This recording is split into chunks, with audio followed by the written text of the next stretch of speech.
And welcome back to another BobBlast. Hi, I'm Bob Burridge, and here in my studio, ready to show you one more little thing that we all know, but we keep forgetting about it. Just to make your painting a little more dramatic is, where's the light coming from?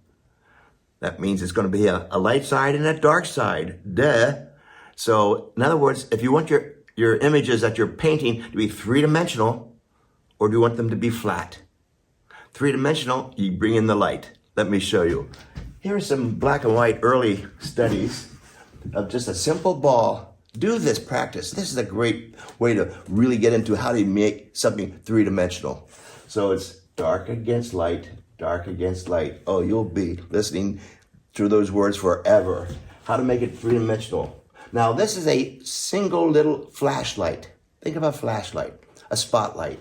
Single light comes in, shines on the ball, and continues on to shine on the wall in the back.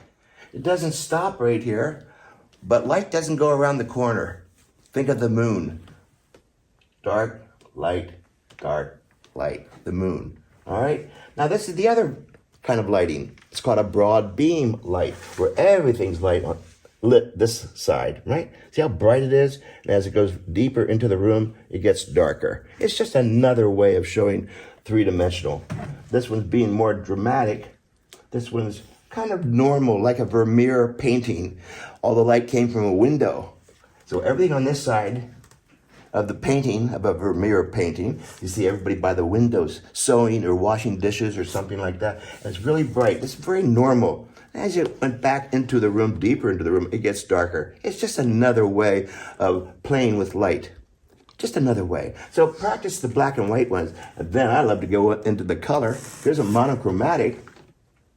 All kind of one color, orangish, yellowish, but still dark against light, dark against light. And then to really emphasize the point, you show the shadow going away from the light source and not towards the light source. It just, first of all, it anchors it, putting a dark shadow underneath. It anchors it. It's sitting down. It's not floating in space. And then the shadow goes away. So pretty simple practice piece. This will be so important for you for painting anything. Fruits, vegetables, coffee cups, people, that kind of thing. Let's get into some happy colors over here. This is what I call my happy colors. Lots of color. Still the same thing, a little more dramatic. Still dark, light, dark, light. And what about other fruits and vegetables? I have pineapples, still darks and lights. But then down here, different lighting. Any size you want. Let me show you a real quick trip how I do that into my outer paintings.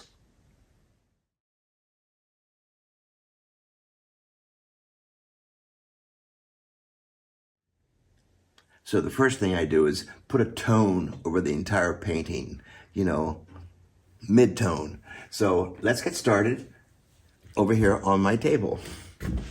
White piece of paper, let's get a tone down. So, even tone, I have some black and I have some white. This is the Holbein acrylics. I'm just gonna put down the mid-tone all over the place. Lots of water. There we go. This is a beautiful watercolor paper. It's Kilimanjaro. I get it from Cheap Joe's catalog. These are my Holbein paints. There's my mid-tone. How do I know that's a mid-tone? Look, if I can put a dark in there and a light in there. There we go, the lights. You can see three values right there. So that's my mid-tone. It's painting, it's not rocket science. Okay. Now, let's get, we'll say a pear. Pear is nothing more than a ball. Big ball, yeah. And maybe a triangle on the top. There you go, sitting on a table. Pretty simple. Now, this is the best part. Where's the light coming from? I like to actually put it on the table to remind me. That is the best help for me in the studio. So that's where the light's coming from. Now this is a flashlight in a dark room. That means this side of the ball, or in this case, the pear, it's gonna be bright. Now that light beam continues on, shines on this side of the pear, and then it shines on the wall. It continues. It doesn't stop right there. So I'm going to put some nice lightness back in here. Short, choppy strokes for now. There we go. Now let's get the dark part in. I already have the midtone. I just have to put the darkest dark in. There we go.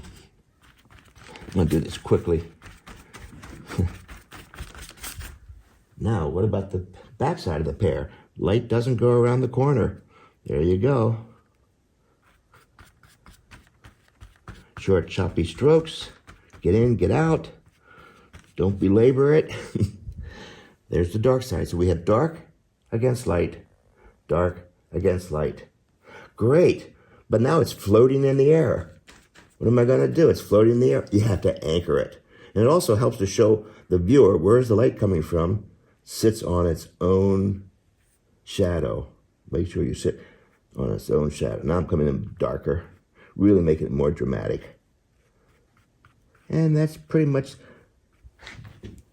what we do with black and white. We do the same thing in color after a while.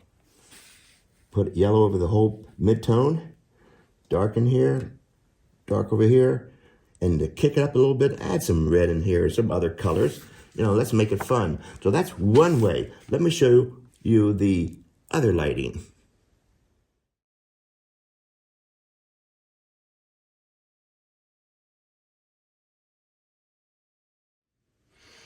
Now, this kind of lighting is less dramatic. It's like we just kind of flood this whole side of the painting with lots of light. Like you open up the big door and everything comes in with all that light. But as you get deeper into the room, it gets darker.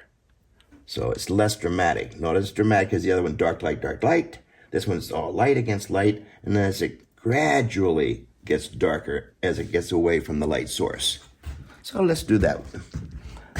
Again, I'm going to put down a midtone. Oh, I love making these midtones. This is a big paper towel here. There's my midtone. See, now I've just told the paper, I'm the boss. You have your DNA all over the whole place. You have ownership of that piece of paper. Nothing to be afraid of. So now let's get the broad beam lighting. So again, we'll do the same thing. Nice big shape here. There you go. Sitting on a table. So let's start off with the light side. Just think of opening up the big door and it just floods the room. Just like this. Even this side. So we have light against light on this particular situation. And as we get closer to the other side of the wall, the dark part, it's going to gradually, let's do that now. I'm going to start off with the darkest over here.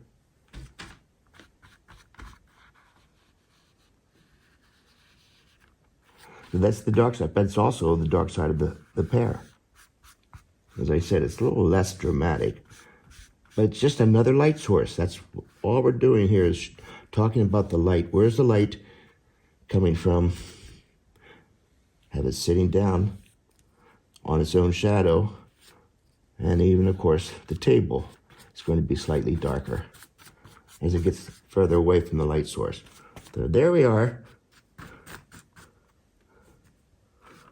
Nice big wide brush. Really kick it in. I'm going to make it as dramatic as I can without having the contrast of light against dark. Here, this is light against light. So there you are. Pretty basic, pretty simple. Something we learn in art school all the time, but do we remember it? No. So this will help make your paintings a little more dramatic. Think about the light and the shadow, the light side and the dark side, and the shadow nose. Have a good time practicing this, and I'll see you on the next BobBlast.